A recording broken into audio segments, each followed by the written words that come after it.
অতি নিকটে সারা বিশ্বের মুসলিম ধর্মীয় দ্বিতীয় উৎসব ঈদুল আজহা বা কুরবানি ঈদ।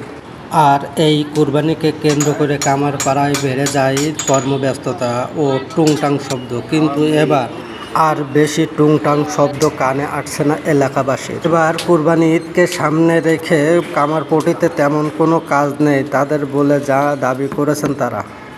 চলুন দেখি এক কামার ভাই আমাদের সাথে কি বলেন। এই বছর অন্যান্য বছরের কোরবানি উপলক্ষে কাজ অনেক কম, মানুষের তো আয় রোজগার কম আছে, আমাদের কাজ অনেক সময় বসে থাকে। এই বছর আর সপ্তাহখানিক সময় আছে, এখন তো খাওয়া নেওয়ার সময় থাকবে না, এখন কাজের চাপ একদমই। এবছর আপনি কি কুরবানি দিচ্ছেন? না, আমার মানুষ যা আয় রোজগার করি তাতে এই সংসার চালাই দিনাদায়ী হয়ে গেছি। এখন দিনাদায়ী খাওয়া হলে তো আর কুরবানি চলে না।